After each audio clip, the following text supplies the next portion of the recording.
할렐루야. 오늘도 새로운 교회 주일 예배 나오신 모든 성도님들을 주의 이름으로 환영하고 축복합니다. 우리 좌우 앞뒤를 바라보면서 이렇게 인사하겠습니다. 주님만이 기쁨 되십니다 라고 함께 인사하겠습니다. 우리의 기쁨 되신 주님께서 놀라운 은혜로 채워주실 줄 믿습니다. 다 함께 자리에서 일어나셔서 우리 전심으로 주님 찬양하며 나가겠습니다.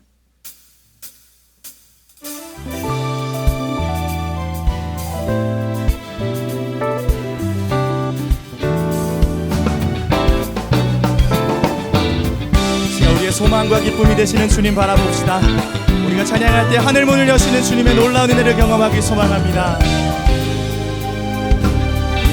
눈에 아무 증거 아니 배워도 믿음만을 가지고서 늘 걸으며 이 귀에 아무 소리 아니 들려도 하나님의 약속 위에 서리라.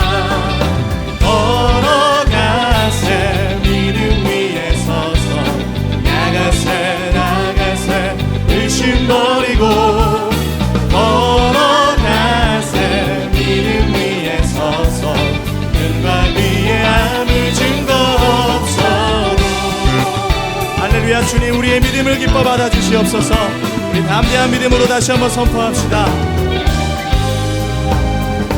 이분이 보기에는 어떠하든지 이미 얻은 증거대로 늘 믿으며 이 맘에 의심 없이 살아갈 때에 우리 소원 주 안에서 주님을 선포합니다. 걸어가세. 믿음 위에 서서 나가세 의심 버리고 걸어가세. 믿음 위에 서서 눈과 귀에 아무 증거. 주님의 거룩함을 두고 맹세한 주 하나님 아버지는 참 미쁘다. 그 위한 모든 약속 믿는 자 능치 못할 무슨 일이 있을까. 그렇게 행하신 주님께 우리 전심으로 선포합시다.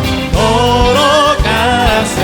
믿음 위에 서서 나가세 의심 버리고 걸어가세. 믿음 위에 서서 눈과 우리 한 번 더 선포하며 고백합시다. 걸어가세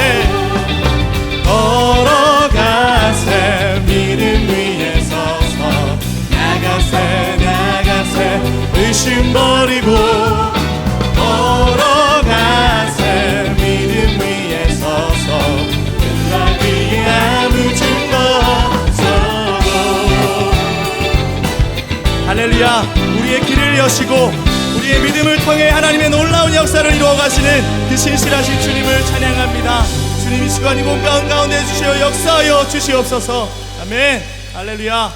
우리 더 큰 기쁨으로 주님 찬양하며 나가겠습니다.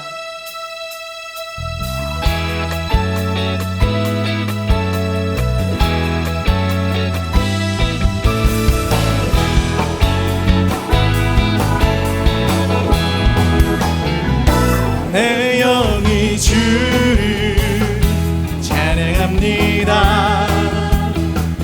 내 영이 주를 찬양합니다.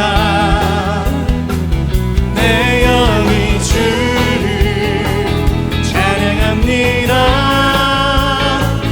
내 영이 주를 찬양합니다. 기쁨으로 고백합시다. 기뻐하라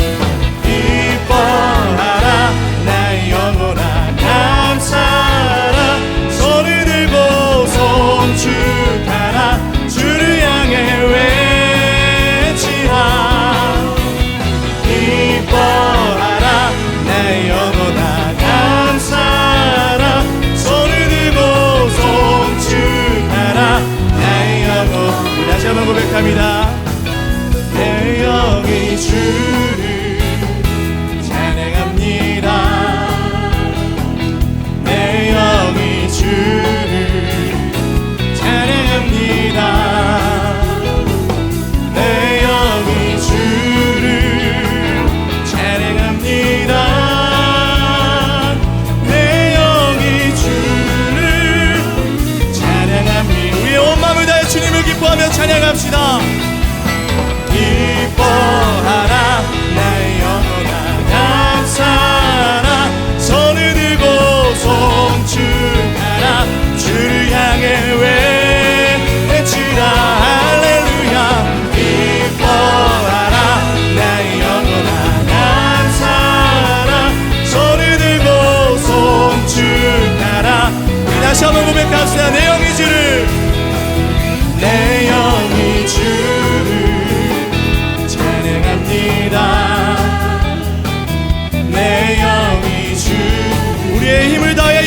주님께 고백합시다.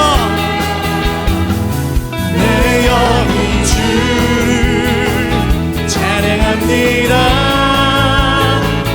내 영이 주를 찬양합니다.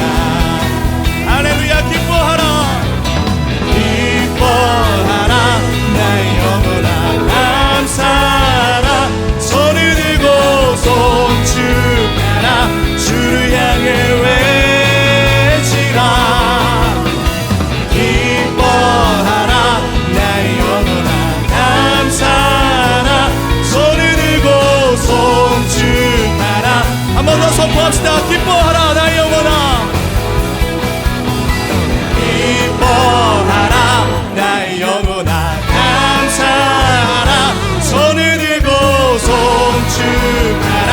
주를 향해 외치라. 기뻐하라 나의 영혼아 감사하라. 손을 들고 송축하라. 나의 영혼아.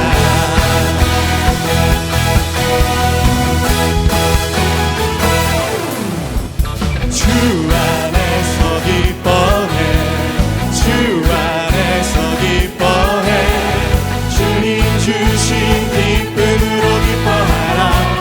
아멘. 주 안에서 기뻐해. 주 안에서 기뻐해. 주 안에서 기뻐해. 우리의 힘은 주. 우리 다시 한번 고백할 때 나의 고백으로 나의 영에 선포합시다. 주 안에서 기뻐해. 주 안에서 기뻐해. 주 안에서 기뻐해. 주님 주신 기쁨으로 기뻐하라. 주 안에서 기뻐해. 주 안에서 기뻐해. 우리의 힘은 주를 기뻐하는 것. 할렐루야. 선포합시다. 춤을 추며 크게 소리 높여 살아계신 주의 이름 내 마음 다해 찬양해. 주를 바라볼 때 새 힘 주시리. 우리의 힘은 주를 기뻐하는 것. 다시 한번 우리의 힘 대신 주님 바라보면서 우리 기쁨으로 선포합시다. 주 안에서 기뻐해. 주 안에서 기뻐해. 주님 주신 기쁨으로 기뻐하라. 아멘. 주님 바라봅니다. 주 안에서 기뻐해. 주 안에서 기뻐해. 우리의 힘은 주를 기뻐하는 것. 기뻐 춤을 추며 춤을 추며 크게 소리 높여 살아계신 주의 이름 내 마음 다해 찬양해. 주를 바라볼 때 새 힘 주시리. 우리의 힘은 주를 기뻐하는 것. 무화과 나무 마르고 무화과 나무 마르고 어느 열매 없어도 주님이 함께 하시. 나는 기뻐하고 즐거워할 것을 우리 주님 앞에 믿음으로 결단하며 선포합시다.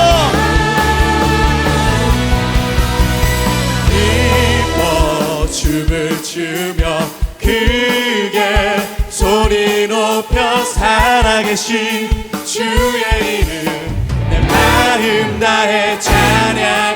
아멘. 주를 바라볼 때 새 힘 주시리. 우리의 힘은 교회여 두 손을 높이 들고 한 번 더 기쁨으로 주님을 선포합시다. 기뻐 춤을 추며 크게 소리 높여 살아계신 주의 이름 내 마음 다해 찬양해.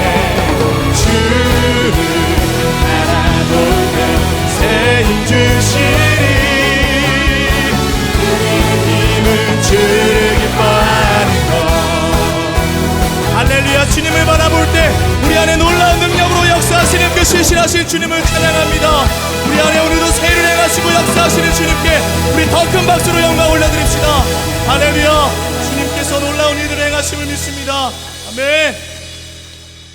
이 자리에 앉아서 계속 주님 찬양하겠습니다.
주님의 놀라운 사랑을 기억하며 고백합시다. 주 사랑, 주 사랑,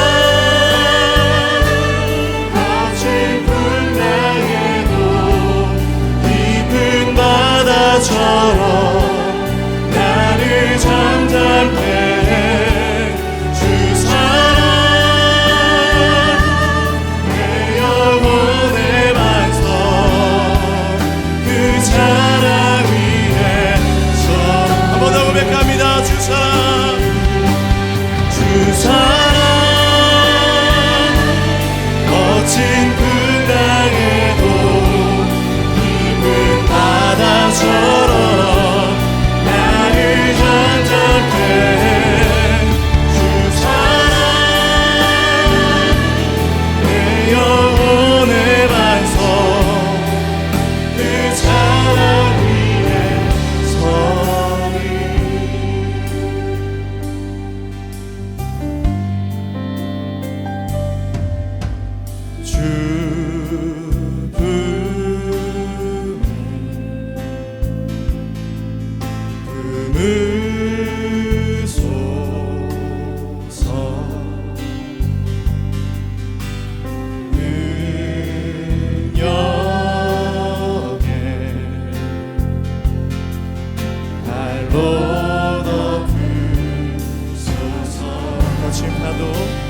거친 파도 날 향해 와도 주와 함께 날아오르리.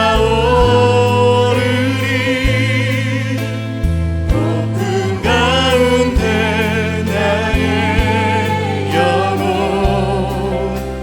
잠잠하게 주를 보고. 우리 다시 한번 고백할 때 가슴에 손을 얹고 다시 한번 고백합니다.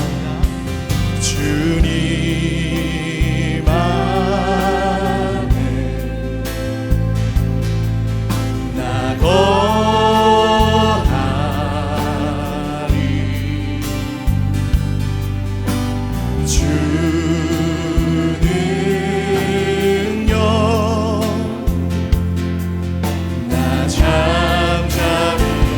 주님의 능력을 바라보면서 믿음으로 고백합니다. 거친 파도 나 향해 와도 주와 함께 날아오르리. 고금 가운데 나의 영혼 잠잠하게 주. 다시 한번 우리 믿음의 두 손을 들고 주님께 선포합시다. 거친 파도 날 향해. 아멘. 주님 우리의 손을 붙들어 주시옵소서. 함께 날아오르리. 고금 가운데 잠잠히 주님을 보겠습니다. 잠잠하게 주님을 보고 아멘. 선포하라. 선포하라. 선하신 주. 주의 인자는 영원함이라.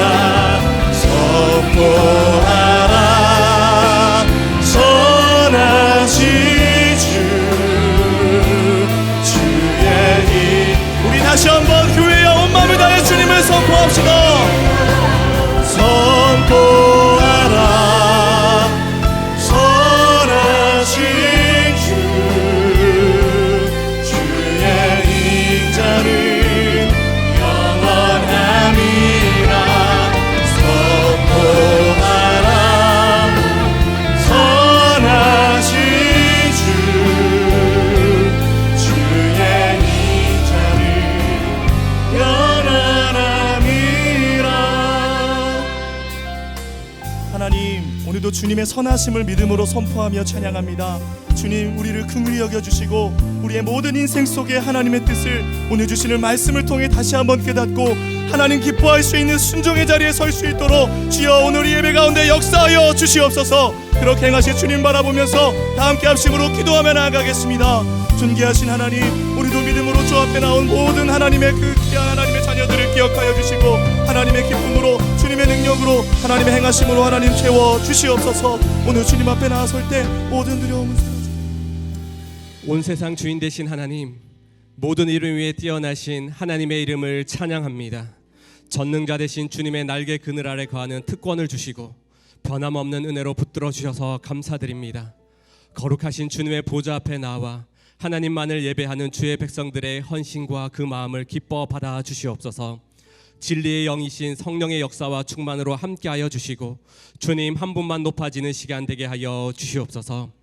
어둠과 죄악의 건세로 가득한 세상에서 육신의 정욕과 이생의 자랑을 쫓지 않게 하옵소서. 오직 예수 그리스도의 십자가 건세와 능력으로 날마다 새롭게 하여 주시옵소서. 주의 보혈의 능력을 의지하며 정결케 하시고 회복케 하시는 은혜를 누리게 하여 주시옵소서. 하나님의 거룩을 더욱 사모하며 우리의 주인 되신 주님을 닮아가게 하여 주시옵소서. 이 땅의 것에 얽매이지 않게 하시고 위로부터 임하시는 하나님의 은혜와 하늘의 권능으로 일어나게 하여 주시옵소서. 신실하신 하나님, 주의 백성들의 기도에 귀 기울이시고 지금도 듣고 계신 하나님 아버지께서 오늘의 예배 통해 임하시는 하늘의 소망과 은혜의 담비로 영혼의 가람을 채워 주시옵소서. 모든 염려와 근심을 주님 손에 맡겨드리고 소망 되신 주님만을 의지하기 원합니다. 지금도 살아계셔서 주의 백성들을 인도하시는 신실하신 주님의 손길을 경험케 하여 주시옵소서. 말씀의 인생길 가운데 거하게 하시고 생명의 주님과 동행하게 하시고 영혼의 생수 가운데 참된 기쁨과 감격으로 충만케 하여 주시옵소서. 교회의 주인 되신 하나님, 주님의 핏값으로 사신 새로운 교회를 통해 하늘의 은혜가 푸너지고 한 마음으로 주님을 예배하게 하시니 감사드립니다. 이 시대의 사도행전적인 교회로 성령과 말씀이 충만한 교회가 되게 하여 주시옵소서. 하나님의 비전을 이루고 주님께 쓰임받는 교회 되게 하여 주시옵소서. 새로운 교회를 통해 많은 영혼들이 주님께 돌아오고 이 땅의 치유과 회복을 선포하는 그런 교회 되게 하여 주시옵소서. 이 나라와 민족을 위해 함께 기도하고 하나님의 선하심과 위대하심을 나타내는 그런 교회로 사용하여 주시옵소서. 하나님께서 사용하시는 한옥 목사님을 성령의 강한 팔로 붙들어 주시옵소서. 그 입술에 권세와 능력을 더하여 주시고 하늘의 은혜로 채워주셔서 말씀이 이끄시고 채우시는 역사님이 가득한 시간 되게 하여 주시옵소서. 오늘의 성찬식을 통해 유일한 구원자 되신 예수 그리스도의 십자가 능력과 하나님 아버지의 신실하신 사랑이 우리 가운데 마음껏 부어지는 귀한 시간 되게 하여 주시옵소서.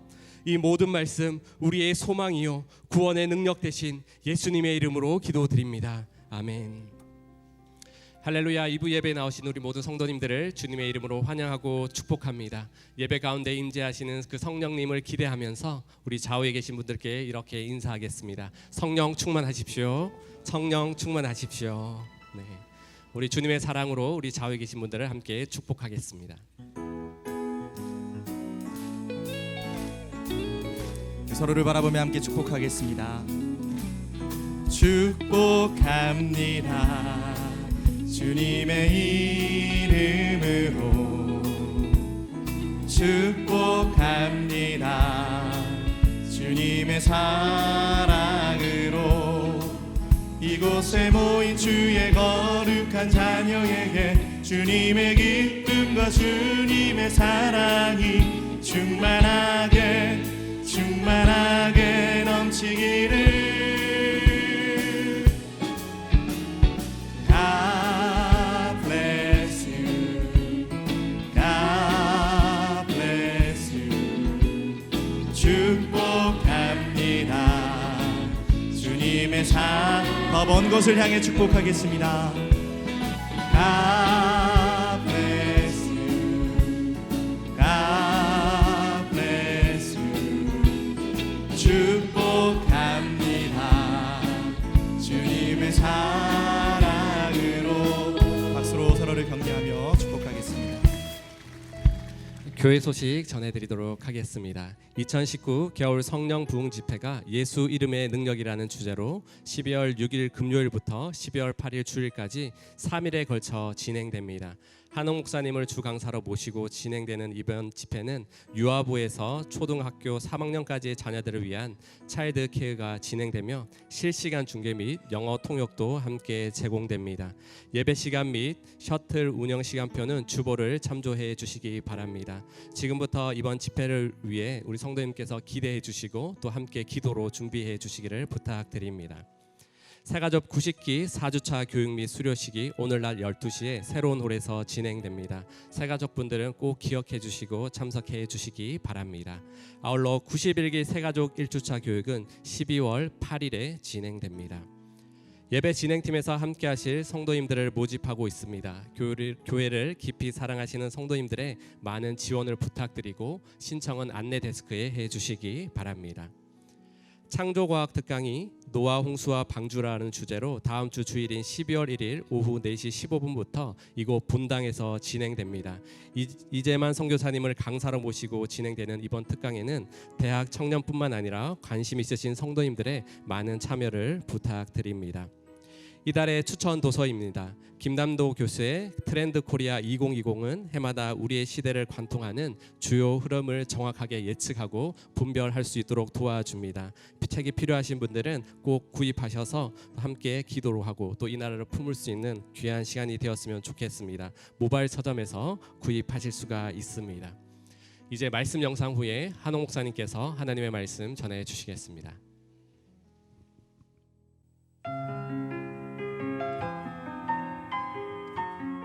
형들이 베냐민을 데리고 애굽으로 가다. 창세기 43장 1절에서 15절 말씀입니다. 그 땅에 기근이 심하고 그들이 애굽에서 가져온 곡식을 다 먹으매 그 아버지가 그들에게 이르되 다시 가서 우리를 위하여 양식을 조금 사오라. 유다가 아버지에게 말하여 이르되 그 사람이 우리에게 엄히 경고하여 이르되 너희 아우가 너희와 함께 오지 아니하면 너희가 내 얼굴을 보지 못하리라 하였으니 아버지께서 우리 아우를 우리와 함께 보내시면 우리가 내려가서 아버지를 위하여 양식을 사려니와 아버지께서 만일 그를 보내지 아니하시면 우리는 내려가지 아니하리니 그 사람이 우리에게 말하기를 너희의 아우가 너희와 함께 오지 아니하면 너희가 내 얼굴을 보지 못하리라 하였음이니이다.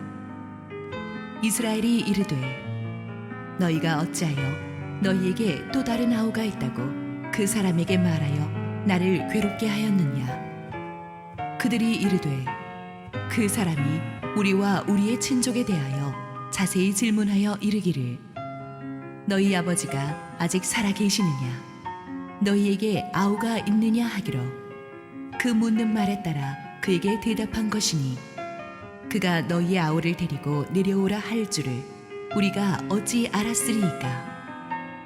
유다가 그의 아버지 이스라엘에게 이르되 저 아이를 나와 함께 보내시면 우리가 곧 가리니 그러면 우리와 아버지와 우리 어린 아이들이 다 살고 죽지 아니하리이다. 내가 그를 위하여 담보가 되어오리니 아버지께서 내 손에서 그를 찾으소서. 내가 만일 그를 아버지께 데려다가 아버지 앞에 두지 아니하면 내가 영원히 죄를 지리이다. 우리가 지체하지 아니하였더라면 벌써 2번 갔다 왔으리이다. 그들의 아버지 이스라엘이 그들에게 이르되 그러할진대 이렇게 하라.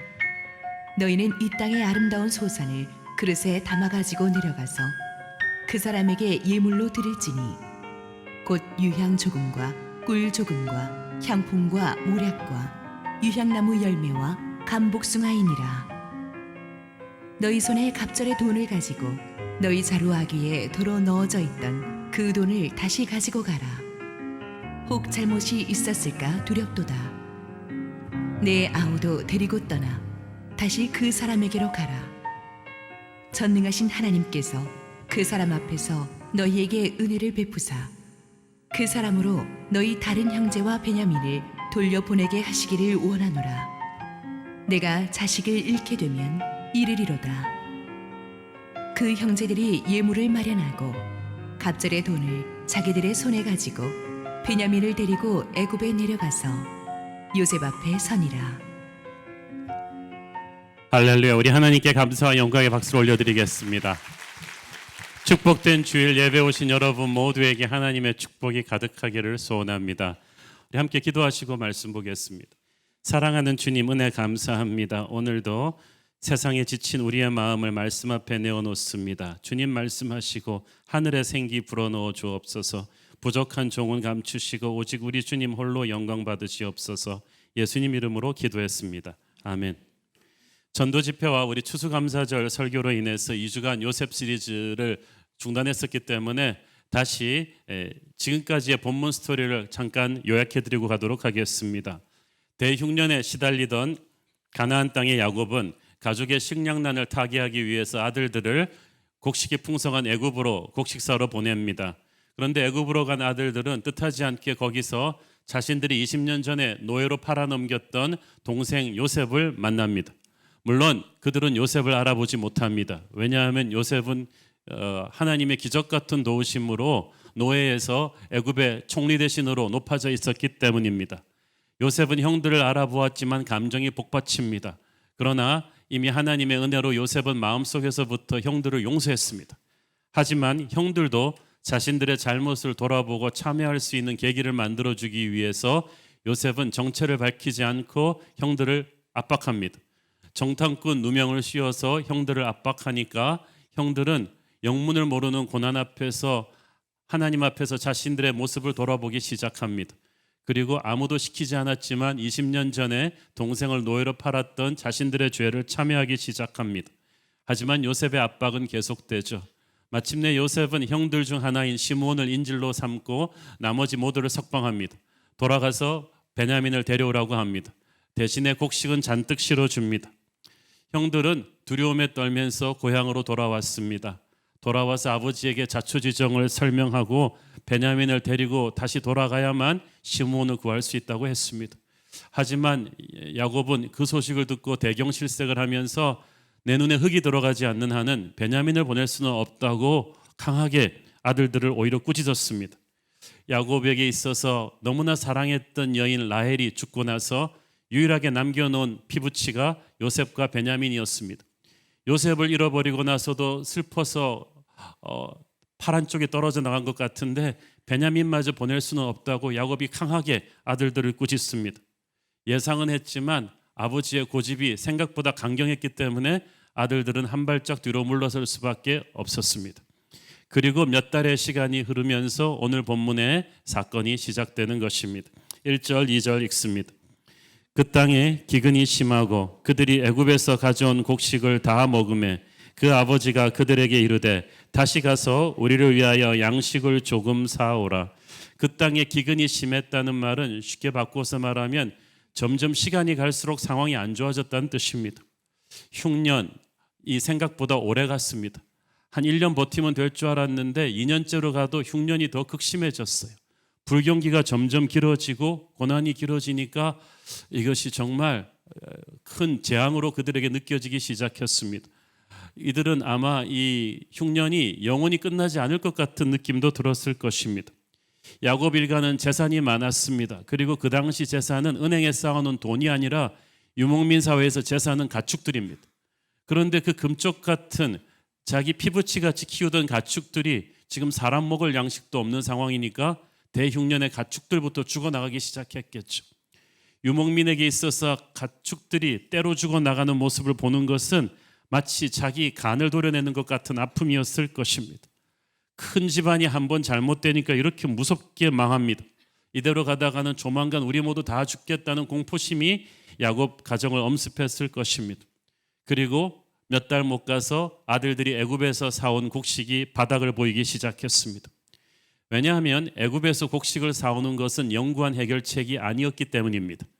하나님이 예비하신 영구한 해결책은 야곱 일가가 모두 애굽으로 이주해서 사는 것이었습니다. 애굽에서 양식을 사오는 것이 아니라 애굽 자체로 들어가는 것입니다. 애굽에는 양식이 있었고 애굽에서 양식을 사오게 한 것은 하나님께서 예비하신 축복의 미래가 있다는 힌트였습니다. 이처럼 하나님께서 우리에게 부스러기 은혜를 맛보게 하시면서 진짜 은혜의 자리로 우리를 초대하시는 때가 있습니다. 우리는 더 큰 은혜를 사모하며 준비해야 합니다. 그래서 이런 은혜의 때가 하필이면 또 흉년이라는 맥락 속에서 진행이 돼서 사람들이 판단을 못해요. 영적 분별력이 없는 야곱은 이것이 변장된 축복인 줄을 모르고 아들들의 이야기만 듣고 나서는 애굽이 무서운 곳이구나, 양식은 있지만 무서운 곳이구나, 그래서 베냐민을 보낼 수 없다라고 쇠심줄 같은 고집을 부렸습니다. 하지만 세월이 가면서 가족들이 배가 굶주리기 시작하고 가축들도 죽어가는 이 절대절명의 위기 속에서 이 생계를 책임진 가장으로서 야곱도 더 이상 고집을 부릴 수가 없었어요. 그래서 오늘의 본문에서 다시 아들들을 채근할 수밖에 없었고 베냐민도 내려놓을 수밖에 없는 상황에 몰리게 됩니다. 우리 인생에서 이처럼 절대 내가 놓을 수 없다, 그 끝까지 붙잡고 있던 야곱의 베냐민 같은 그 어떤 게 있어요. 그걸 내려놓게 하기 위해서 하나님께서 긴 흉년을 허락하실 때가 있습니다.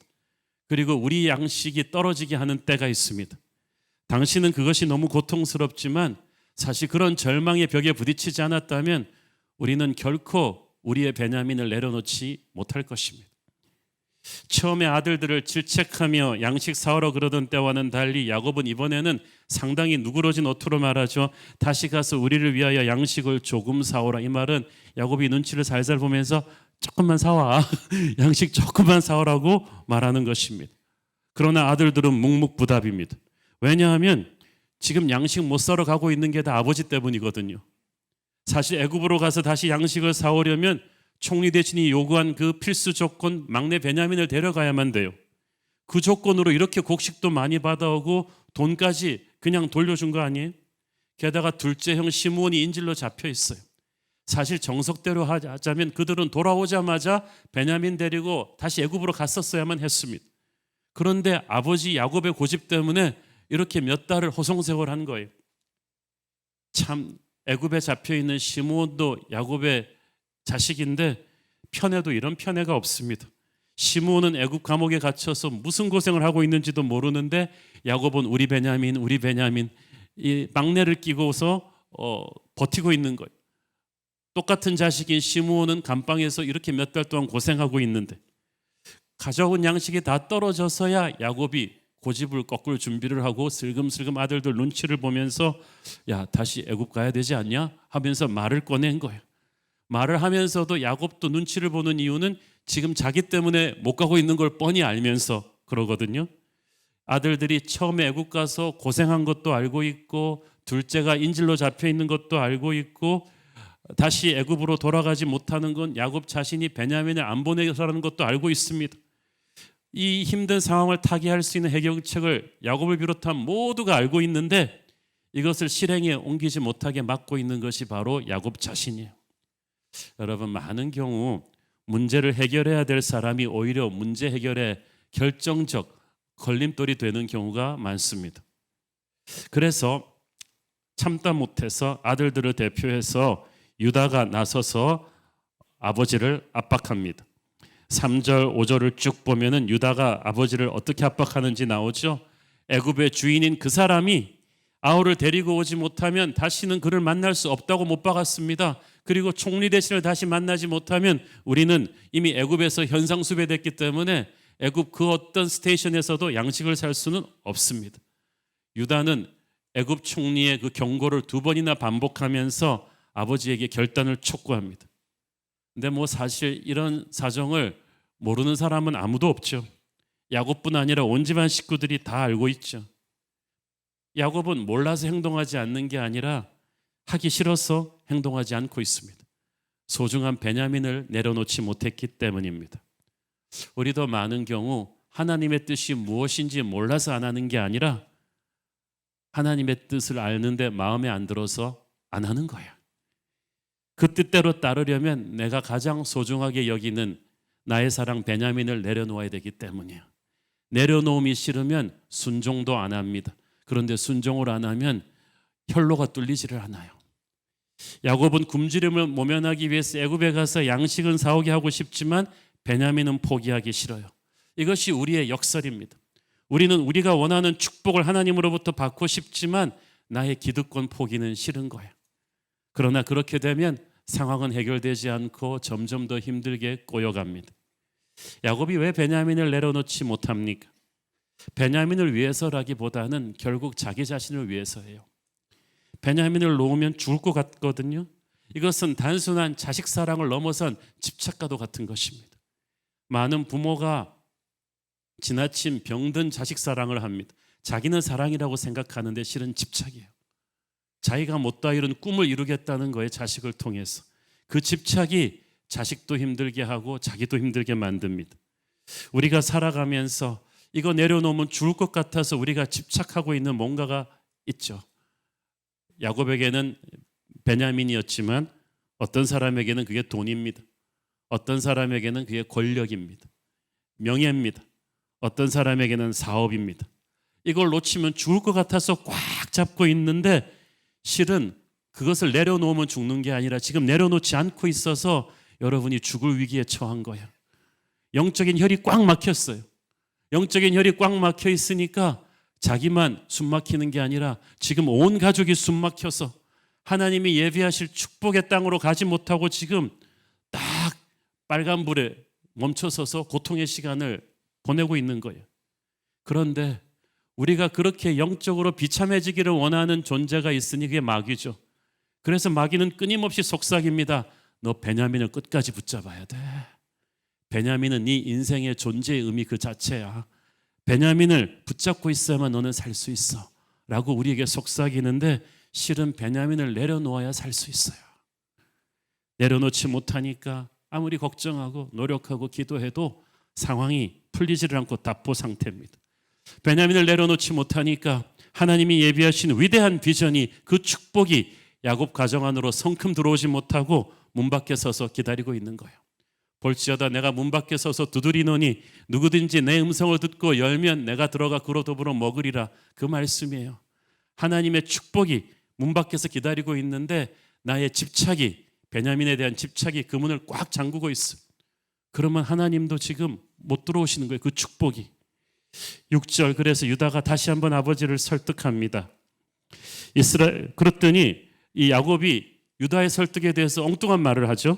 이스라엘이 이르되 너희가 어찌하여 너희에게 또 다른 아우가 있다고 그 사람에게 말하여 나를 괴롭게 하였느냐. 야곱도 답답하니까 니들 왜 요셉 베냐민 얘기한 거야.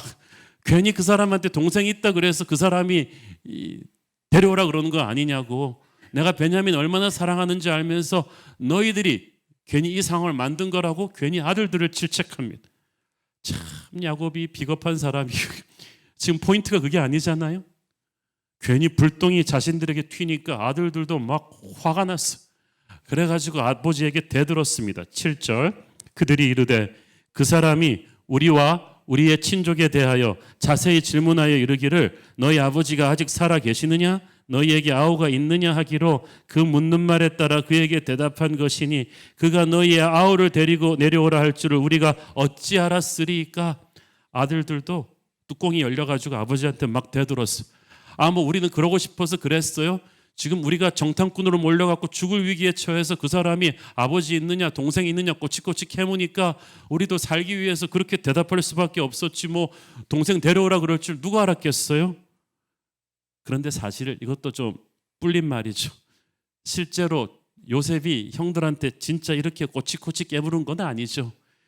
너 아버지 있느냐 동생 있느냐 그렇게 캐묻지 않았어요. 오히려 형들이 자기들은 의심받을 만한 사람이 아니라고 하면서 물어보지도 않은 자기 집안 얘기 다 털어놓은 거잖아요. 그렇지만 그 얘기 지금 아버지 앞에서 할 수는 없고 어쨌든 자기들도 어쩔 수 없었다. 죽을 고비를 넘기려니까 어쩔 수 없었다는 사실을 지금 아버지한테 어필하고 있는 것입니다. 하지만 요셉의 형들의 이야기에서 저는 우리 인간의 참 연약한 모습을 볼 수가 있습니다. 우리 인생에서도 우리가 의도하지 않았던 일이 자꾸 일어나는 경우가 있습니다. 평소에는 멋있게 쿨하게 점잖게 살다가 내 인생에 불똥이 터져지면요 살기 위해서 내가 하고 싶지 않은 말을 하고 하지 말아야 될 행동들을 합니다. 살기 위해서 발버둥을 치다 보니까 해서는 안 될 말을 하게 되고 끼지 말아야 될 곳에 끼게 되다가 일이 계속 난처한 상황으로 말려 들어가는 거예요. 요셉의 형들이 그랬습니다. 자꾸 왜 일이 꼬이기만 하는지 벽에 머리를 박고 싶은 심정이었을 것입니다.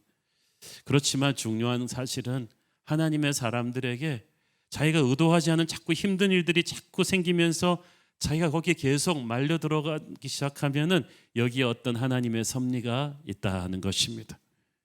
의도한 상황이 아닌데 자꾸 힘들어진다. 이것이 꼭 재앙이냐? 그건 아니에요. 하나님의 어떤 비밀의 축복이 오는데 겉으로 보기에는 재앙 같아 보여요. 그러나 실은 재앙이 아니에요. 어쨌든 아들들 말의 핵심 포인트는 이것입니다. 아버지 우리도 힘들었어요. 우리도 아버지 말 순종해서 가족들 먹여 살리려고 양식 사러 애굽 갔다가 돌연 어떻게 애굽 총리한테 찍혀가지고 그렇게 정탐꾼으로 몰릴 줄 누가 알았겠어요? 그래도 우리가 최선을 다해서 가족들 식량을 가져왔는데 아버지가 이렇게 우리한테 책임 전가를 하시니 이거 너무한 거 아닙니까? 아마 형들이 한마디 더 했다면 그렇게 말했겠죠. 아버지한테는 베냐민만 자식이고 시므온은 자식이 아닙니까? 우리는 자식이 아닙니까? 이런 말도 했을 것 같아요.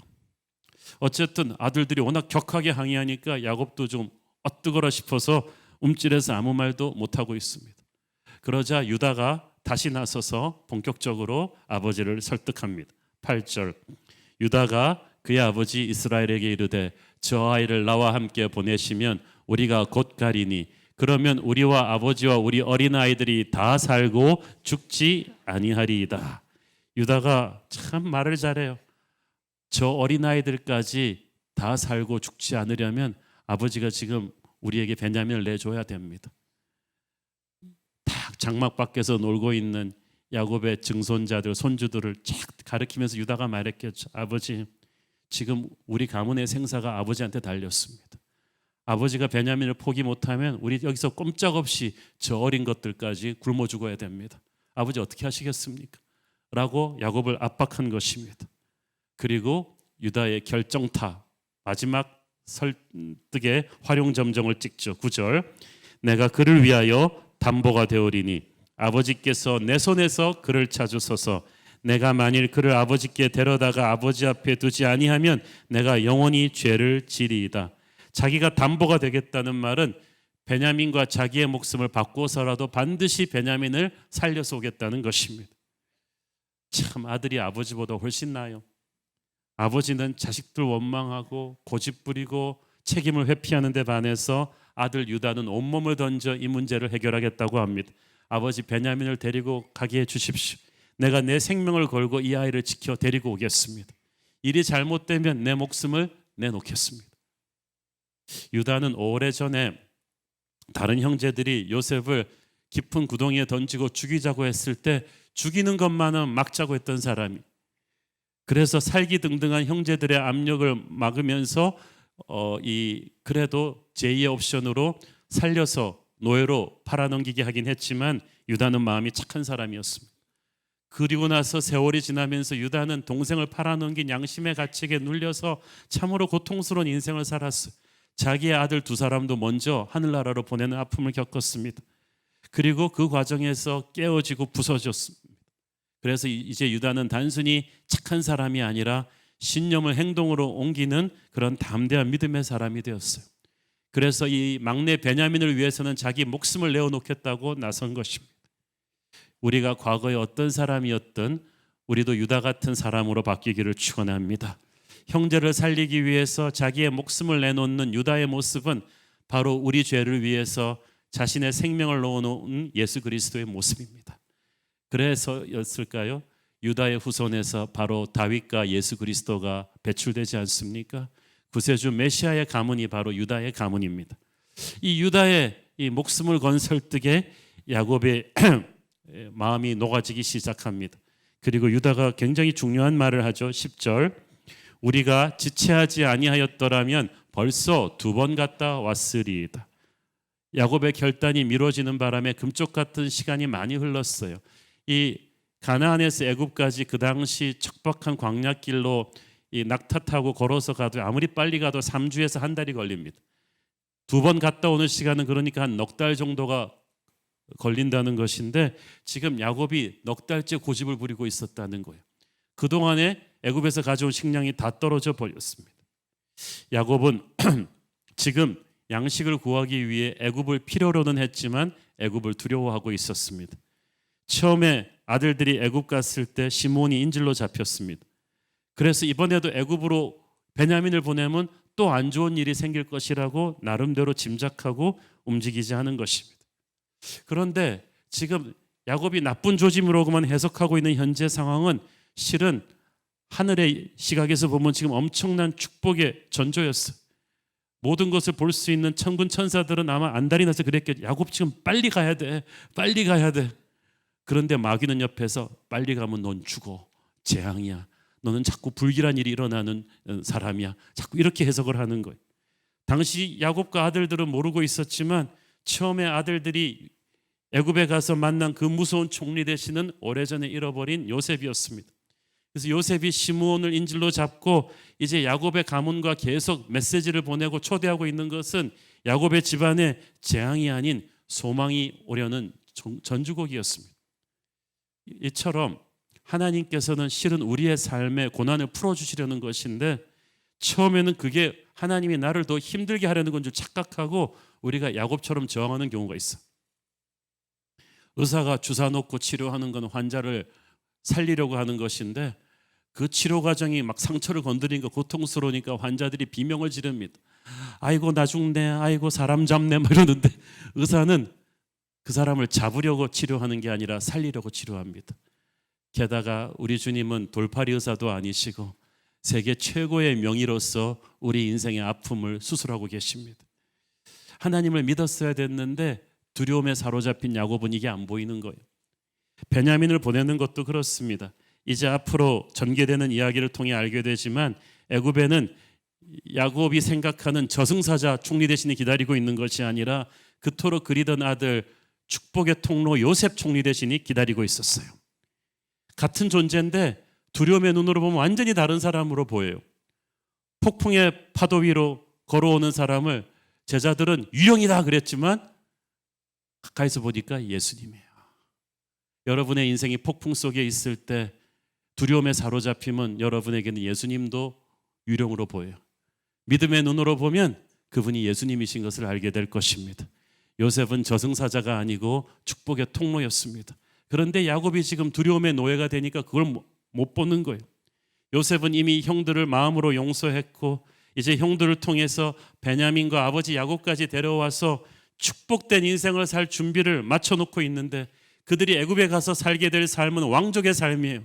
가나안에서의 그 삶이 비교할 바가 아닌데 이 모든 축복의 상황이 4달 앞서 전개될 수 있었는데 야곱의 공연한 두려움과 집착으로 인해서 4달이나 뒤로 미루어진 거예요.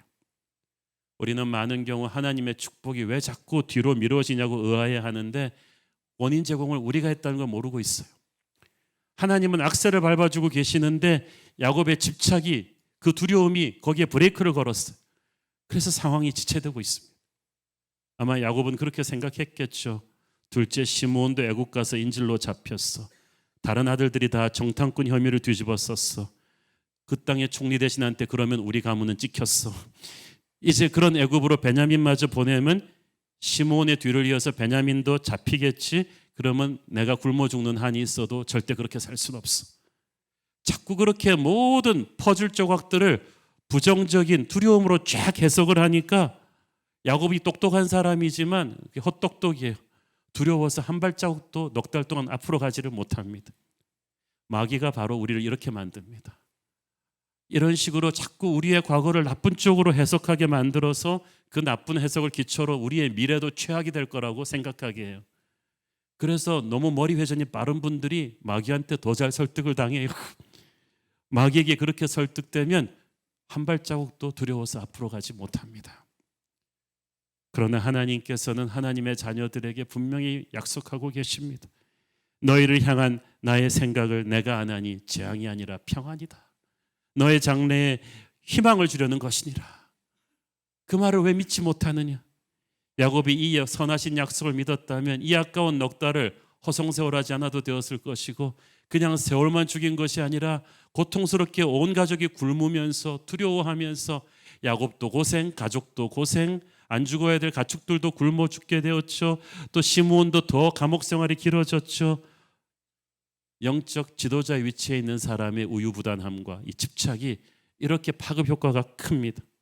혹시 여러분과 여러분 가문에 하나님의 축복이 흘러드는 것을 막고 있는 걸림돌은 아닌지 한번 돌아보기를 바랍니다. 유다의 간곡한 설득에 야곱이 마침내 베냐민을 보내기로 결심하는데 보내면서 또 야곱이 또 약간 지저분한 인간적인 옛사람의 모습을 보입니다. 11절 12절을 보니까 참 야곱다워요. 야야 그냥 가지 말고 유향도 넣고 꿀도 넣고 향품도 넣고 모략도 넣고 감복숭아도 넣어라. 이게 뭐님? 이게 뇌물 세트라는 거예요. 이걸 다 해가지고 가야 이제 저쪽의 마음이 좀 녹아질 것이다. 옛날에 고향 땅으로 돌아와서 에서 만날 때도 야곱이 비슷했죠. 뇌물로 상대의 마음을 얻으려는 옛사람의 습성이 살아있어요. 또 지난번에 곡식 사러 간 돈이 그대로 돌아온 걸 보니까 이게 두렵단 말이에요. 그러니까 그 돈 도로 가져가고 갑절의 돈을 다시 가지고 가라. 역시 돈으로 이 문제를 좀 해결을 해보려는, 그래서 야곱은 좀 하나님을 자꾸 도와드리려는 거예요. 자기 이 돈으로. 근데 나중에 알게 됐지만 이 모든 야곱의 걱정과 준비는 하지 않아도 될 걱정과 준비였습니다. 나름대로 열심히 준비했지만 별 의미가 없었어요. 왜냐하면 야곱이 아무리 돈을 많이 보낸다 한들 전 애굽의 돈을 다 가지고 있는 요셉의 창고와 비교할 때가 못 됐어요.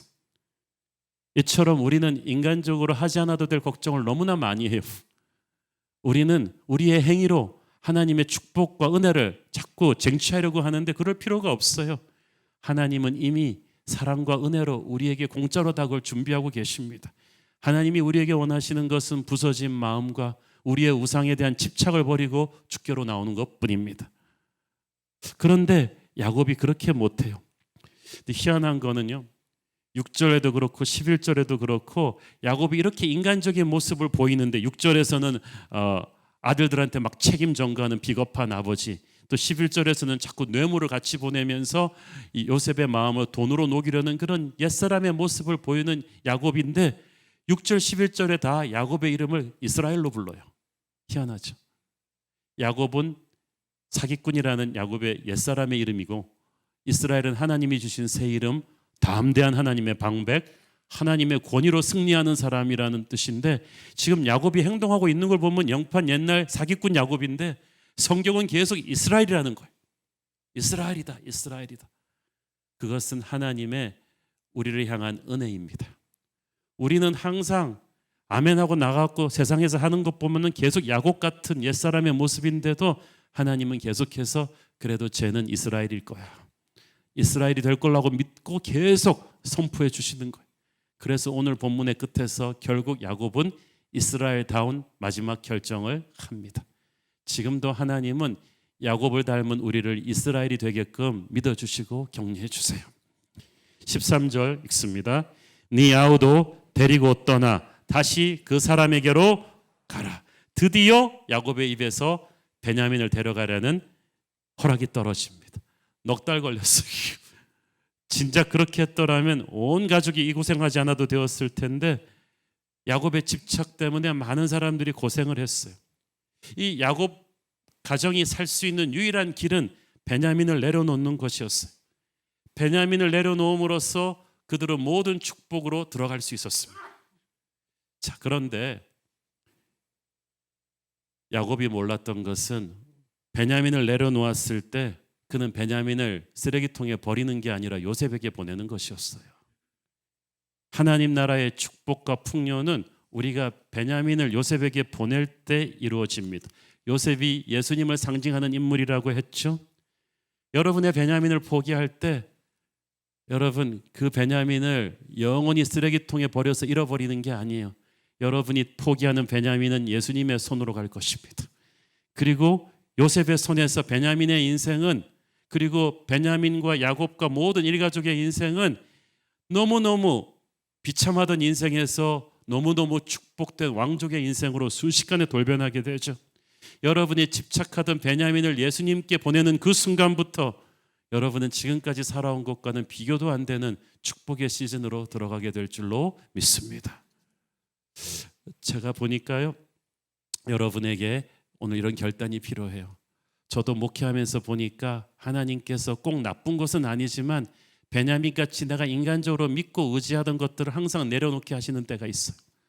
사람일 수도 있고 프로그램일 수도 있고. 그런데요, 그것을 어렵지만 내려놓을 때 하나님께서 교회를 더 큰 축복으로 이끌고 가시는 것을 볼 수가 있었습니다. 여러분도 그럴 것입니다. 그리고 나서 야곱이 변합니다. 14절. 전능하신 하나님께서 그 사람 앞에서 너희에게 은혜를 베푸사 그 사람으로 너희 다른 형제와 베냐민을 돌려보내게 하시기를 원하노라. 내가 자식을 잃게 되면 이르리로다. 베냐민을 보내기로 결단하고 나니까 야곱이 전능하신 하나님의 이름을 부르며 기도하기 시작합니다. 야곱이 기록된 두 번째 기도예요. 처음에 형 에서를 만나러 고향 땅으로 돌아올 때 그 절대절명의 위기에서 기도한 게 첫 번째고, 이번이 두 번째 기도예요. 참 보면 야곱은 절대절명의 순간에서 기도가 터지는 사람이, 이게 인생 기도죠. 베냐민을 내려놓고 나니까 야곱에게 전능하신 하나님이 보여요. 여러분이 집착하던 베냐민을 내려놓으면 하나님이 보일 것입니다. 하나님께서 야곱으로 하여금 억지로라도 베냐민을 내려놓게 하시니까 은혜가 충만해졌어요. 야곱의 입에서 영적인 생각과 언어가 흘러나오기 시작합니다. 전능하신 하나님께서 그 사람 앞에서 너희에게 은혜를 베풀기를 원하노라. 와, 너무 멋져 부려. 그냥 딱 자식들 앞에서 이런 아버지의 모습, 이것이야말로 야곱이 아닌 이스라엘의 모습이에요. 하나님이 하늘에서 박수를 치, 바로 이걸 내가 기다린 거야. 이제 진짜 축복의 문을 너에게 열어주겠다. 내가 자식을 잃으면 이리로다. 어서 많이 들어본 말 같지 않아요? 죽으면 죽으리라. 에스더가 나중에 똑같은 말을 하죠. 요셉을 잃은 뒤에 베냐민 하나만을 바라보고 살아왔던 야곱의 입에서 이삭을 내려놓는 아브라함의 고백이, 자기 생명을 내려놓는 에스더의 고백이 튀어나온 거예요. 내가 자식을 잃으면 이르리로다. 지금 야곱은 베냐민이 죽을 수도 있다는 것을 각오한 거예요. 포기하니까 자유함이 왔어요. 내가 그거 없이는 절대 못 산다고 하는 것을 내려놓으면 그때부터 여러분에게 자유가 올 것입니다. 영적으로 자유한 사람을 성령이 장악하시고 마귀가 그를 떠납니다. 베냐민을 내려놓으니까 야곱만 변한 게 아니라요, 집안 전체가 활기를 띠기 시작합니다. 모두가 다 짐을 꾸리고 돈도 가져가고 다 길을 떠나요. 그리고 다음 주 본문을 통해 알게 되지만 이 여행은 야곱의 온 가족이 요셉과 다시 조우하면서 축복의 대이민을 시작하는 그런 새로운 시즌으로 연결이 됩니다. 모든 축복을 줄 수 있는 요셉이 팔을 벌리고 그들을 기다리고 있었어요. 하나님께서는 모든 축복을 주실 수 있는 분이십니다. 그분이 여러분의 미래에 팔을 벌리고 여러분을 기다리고 계신데 그 축복의 길목을 막고 있는 것은 우리의 집착입니다.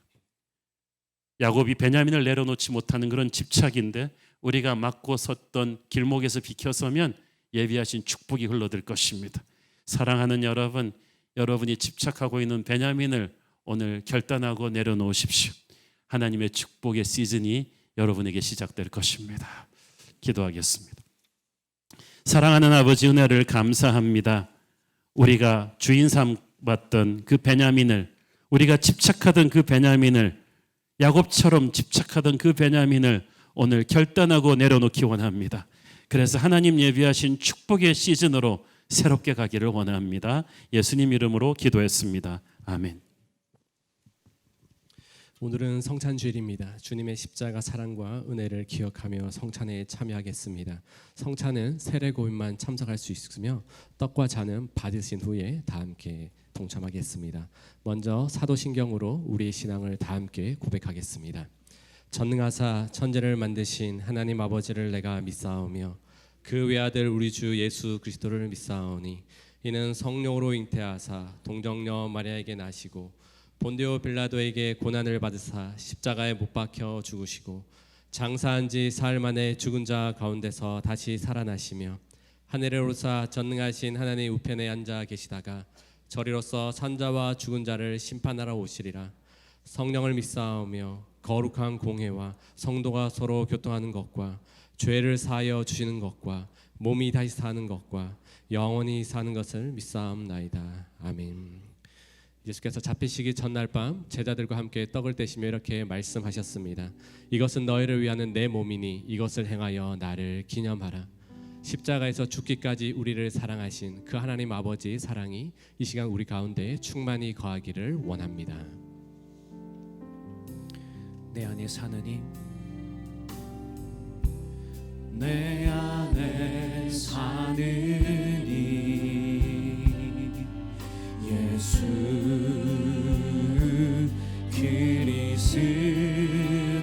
그리스도니 나의 죽음도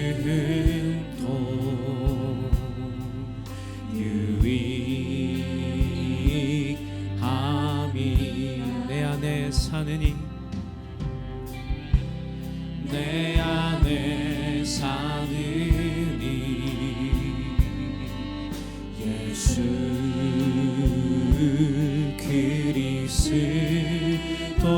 그리스도니 나의 죽음도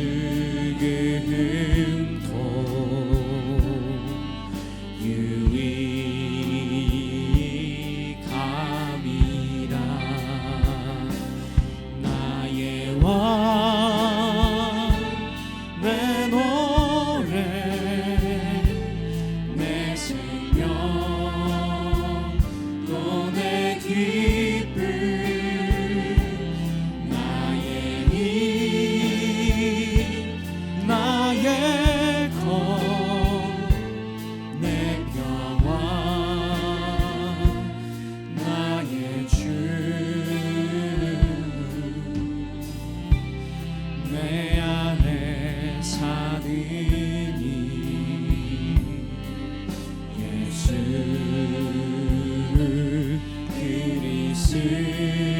그리스도니 나의 죽음도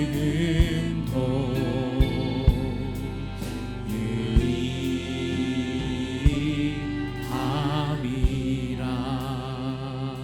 참사랑의 하나님 아버지 참으로 감사드립니다. 우리를 죽기까지 사랑하신 그 하나님의 놀라운 사랑을 다시 한번 찬양합니다.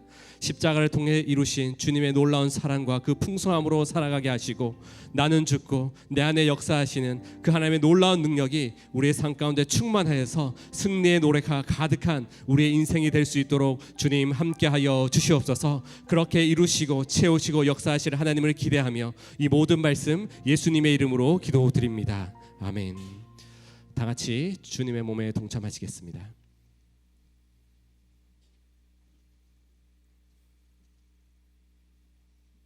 식후에 또한 이와 같이 잔을 가지시고 이렇게 말씀하셨습니다. 이 잔은 내 피로 세운 새 언약이니 이것을 행하여 마실 때마다 나를 기념하라. 우리의 모든 죄를 정결케 하시고 새로운 소망을 주시고 새롭게 하시는 그 하나님의 은혜와 예수 그리스도의 보혈의 능력이 이 시간 우리 가운데 충만히 임하기를 원합니다. 보혈을 지나 하나님 품으로 보혈을 지나 아버지 품으로 보혈을 지나 하나님 품으로 한 걸음씩 나가 보혈을 지나 보혈을 지나 하나님 품으로 보혈을 지나 아버지 품으로 보혈을 지나 하나님 품으로 한 걸음씩 나가네. 존귀한 주 보혈이 내 영을 새롭게 하시네. 존귀한 주 보혈이 내 영을 새 존귀한 주 보혈이 존귀한 주 보혈이 내 영을 새롭게 하시네. 존귀한 주 보혈이 내 영을 새롭게 하네. 우리 이 시간 잔을 가슴에 대고 한번 통성으로 기도하기를 원합니다. 하나님 아버지, 예수 그리스도의 보혈의 능력으로 저희를 날마다 새롭게 하여 주시옵소서. 담대히 주님만을 바라보게 하여 주시옵소서. 나의 경험과 손에 움켜쥐고 있던 영적 베냐민을 내려놓기를 원합니다. 하나님, 그것을 내려놓을 때에 하나님께서 저희를 순종으로 이끄시고 하나님의 능력으로 함께하여 주시고 전능하신 그 하나님의 손길을 저희가 경험하며 모든 시선 가운데 주님께서 채우시는 능력을 경험할 수 있도록 주님 함께하여 달라고 통성으로 기도하도록 하겠습니다. 기도하겠습니다. 하나님 아버지 감사합니다. 예수 그리스도의 보혈의 능력으로 저희가 날마다 새롭게 되기를 원합니다. 담대히 주님만을 바라보기를 원합니다. 하나님, 우리가 움켜쥐고 있던 영적 베냐민을 내려놓기를 원합니다. 하나님 아버지, 그럴 때에 우리의 삶 가운데 찾아오셔서 능력을 함께하여 주시고 우리에게 승리를 주시고 하나님 아버지께서 다스리고 채우시는 놀라운 역사를 보게 하여 주시옵소서. 전능하신 그 하나님을 믿음으로 바라보며 모든 상황 속에서 역사하시는 주의 영광을 바라보며 나아갈 수 있는 저의 삶이 될 수 있도록 주님 함께하시고 인도하여 주시옵소서. 이 모든 말씀 우리의 생명 되신 예수님의 이름으로 기도드립니다. 아멘. 다 같이 주님의 잔에 동참하시겠습니다.